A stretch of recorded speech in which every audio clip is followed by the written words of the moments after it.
Assalamualaikum warahmatullahi wabarakatuh. Di video kali ini kita lagi berada di Surabaya ya teman-teman.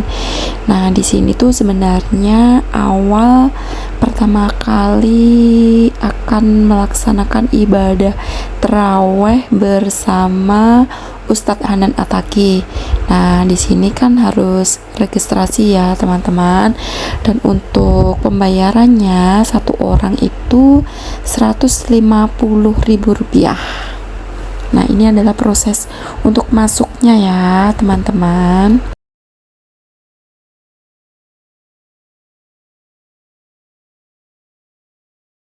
Hanukkah itu bulan apa? Mau tahu banget atau mau tahu aja ya? Itu mau cek zodiak ya ini ya? Bulan apa? Mau tahu banget atau mau tahu aja? Tahu banget dong. Mau tahu banget dong. Oke. Bulan depan masnya. Bulan apa? Bulan depan. Bulan April. April. Kamu bulan apa? Agustus.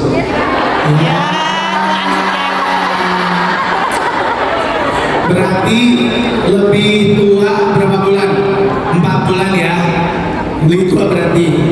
Berarti nggak masuk.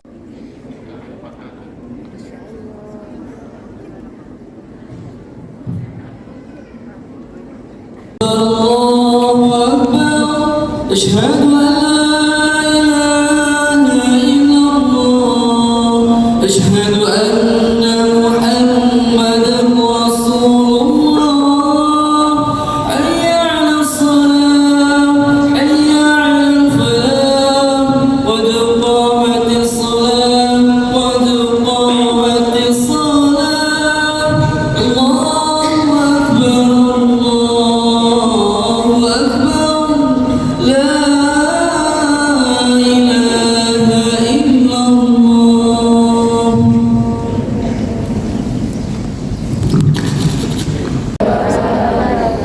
Alhamdulillah wassalatu wassalamu ala Rasulillah wa ala alihi wa sahbihi wa mawala. Alhamdulillah kullu aam wa antum bi khair. Saya ingin mewakili Ayah Amanah dan Syaritain. Pertama-tama ingin mengucapkan Ramadan Karim, selamat menunaikan ibadah bulan suci Ramadan. Semoga sepanjang tahun ini kita mendapatkan kebaikan dari sisi Allah Subhanahu wa taala. Amin. Dan malam ini adalah malam yang istimewa. Kita akan mengawali rangkaian ibadah di bulan suci Ramadan.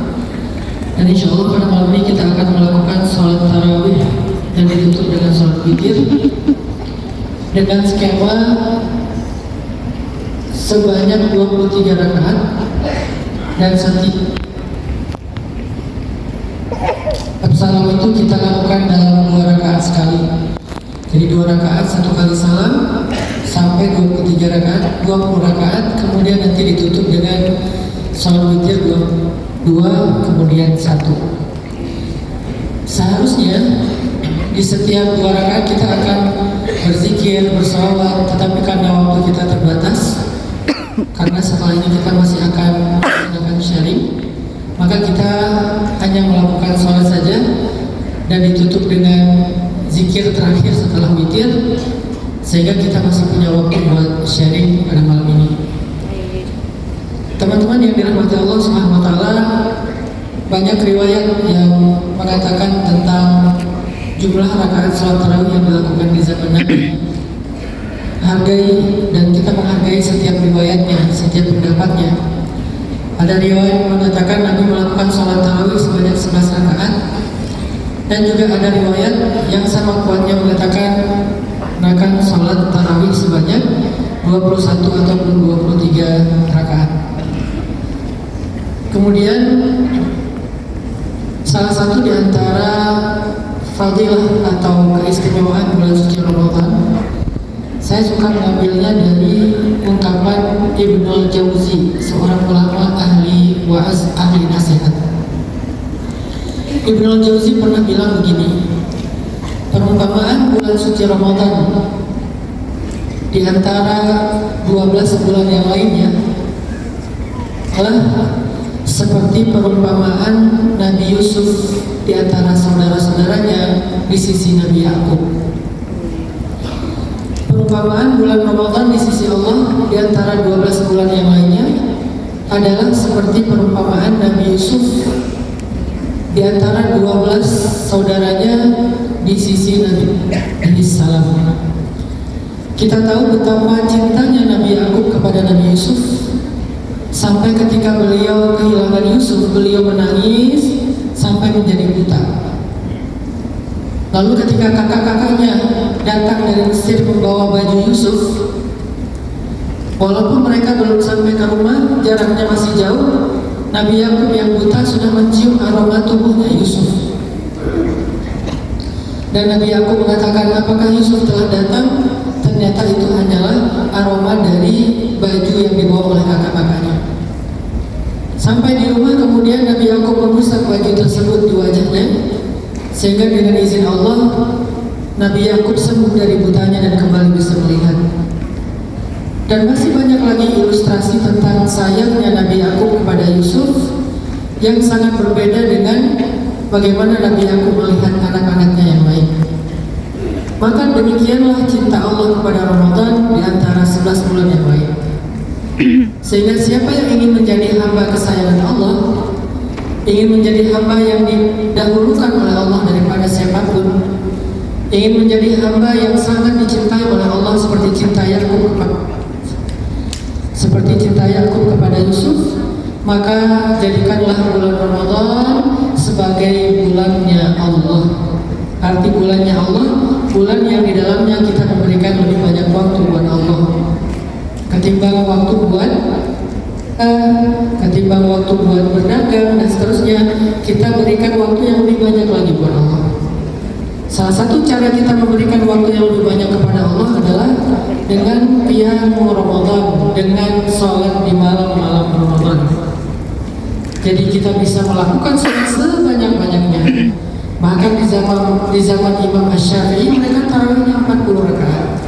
Jadi kita bisa tambahkan nanti di malam hari dengan tahajudnya, bisa ditambahkan dengan salat mutlaknya, bisa ditambahkan dengan salat taubatnya, sebanyak-banyaknya, sehingga kita memang di bulan Ramadan ini menjadikan bulan Allah, sehingga kita menjadi Yusuf di hadapan Allah seperti Yusuf di hadapan Yakub alaihissalam.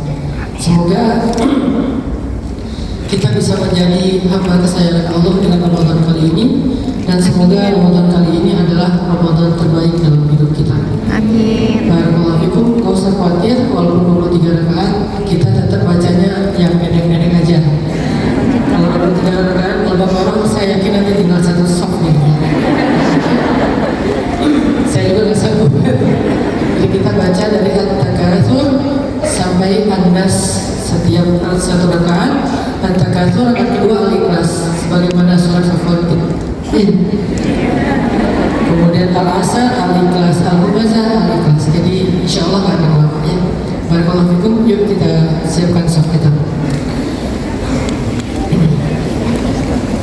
Salatut tarawih min qiyam syahr Ramadan athabakumullah. As-salatu la ilaha illallah. Bismillahirrahmanirrahim. Teman-teman yang dirahmati Allah SWT, alhamdulillah kita baru saja melaksanakan ibadah salat tarawih. Capek? Masya Allah. Maaf ya, nggak bisa lebih cepat dari itu. Soalnya saya nggak pro. Kalau yang bisa lebih cepat dari itu berarti pro ya, pro banget ya. Beneran karena saya masih amatiran, jadi bisanya segitu doang gitu. Itu aja udah ngos-ngosan.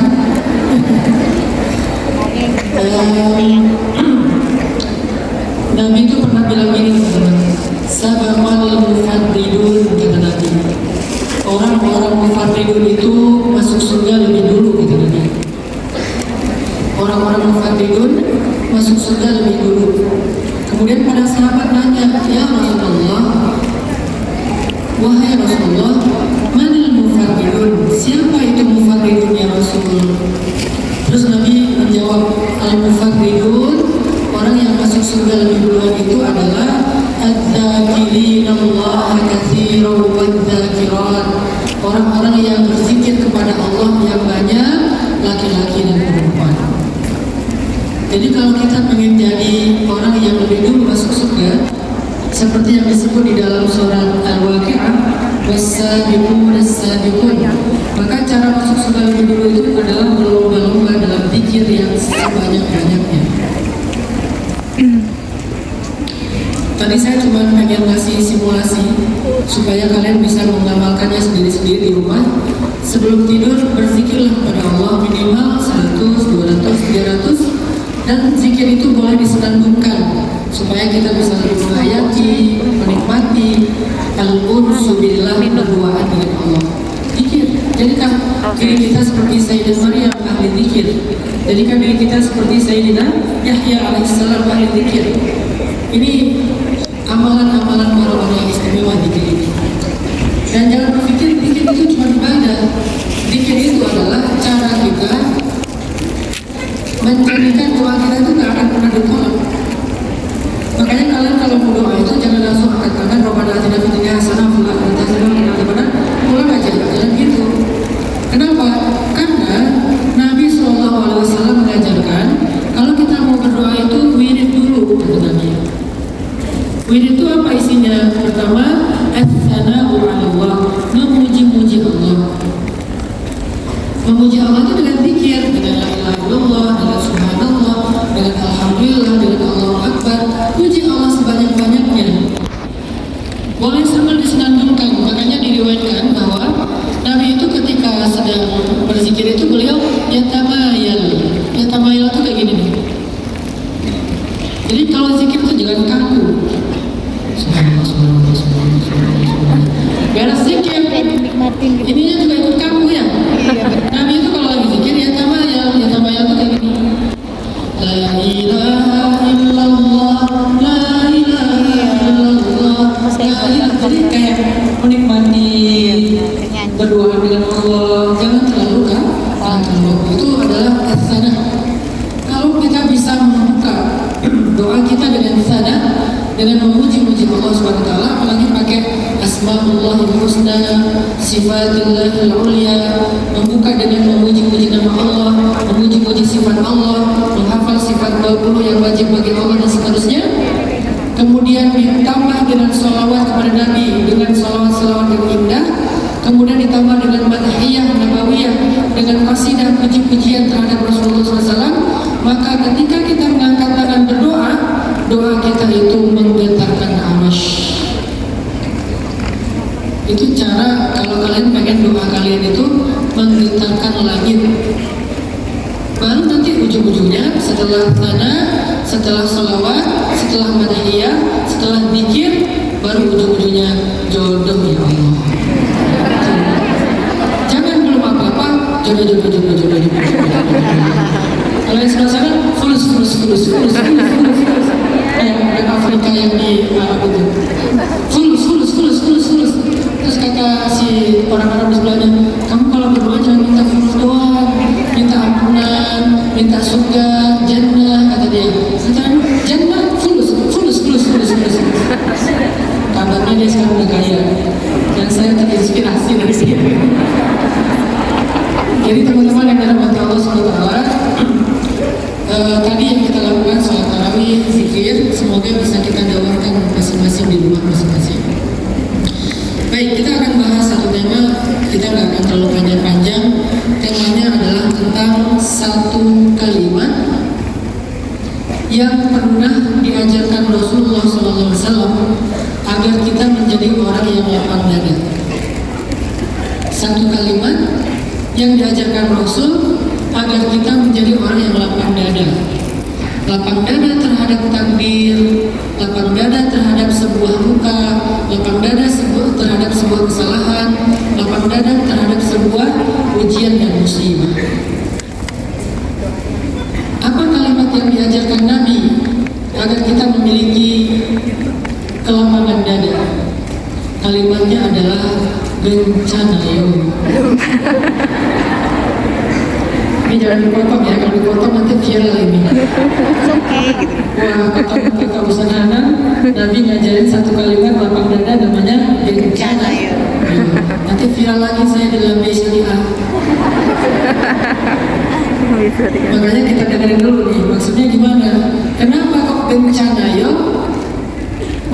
sederhana adalah kalimat yang diajarkan Nabi.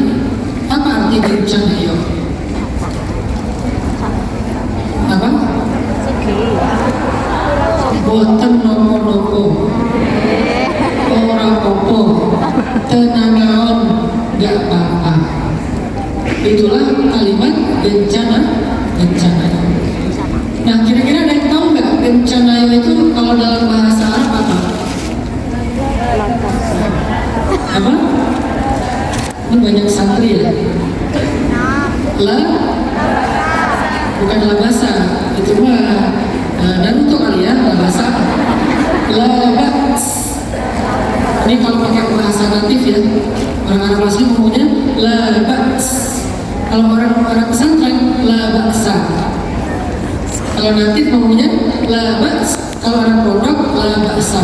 Labasa lah. Gak apa-apa lah. Anak pondok kan suka gitu kalau ngomongnya. Labas. Gencana yo, ternyata dalam bahasa Arab artinya labas. Gak apa-apa. Kalau bahasa Arab slang, bahasa Arab gaul, ma'alish.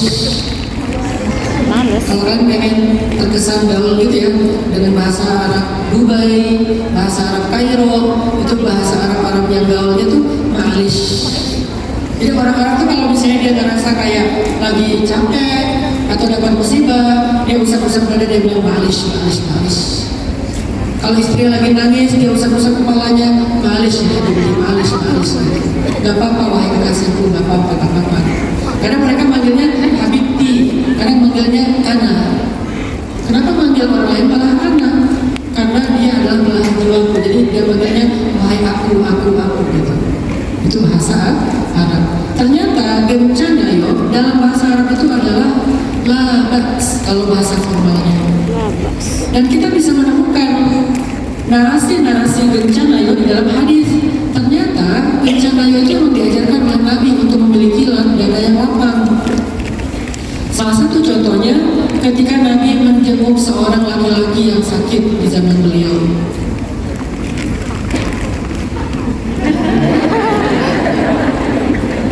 Ya jadi jangan pakai buku doang, pakai tasbih yang bling-bling itu loh. Pakai tasbih udah gitu ditelur. Ternyata Nabi itu pernah ya menjenguk seorang laki-laki yang sakit, laki-laki Badui. Dia tuh udah sakit lama, udah ngeluh-ngeluh, dia udah hopeless banget untuk sembuh, dia udah desperate banget sebagai orang yang sedang diuji sakit parah banget, sehingga dia udah kayak bintang mati gitu ya. Bahkan Nabi pun menjenguk dia untuk menyemangati dia.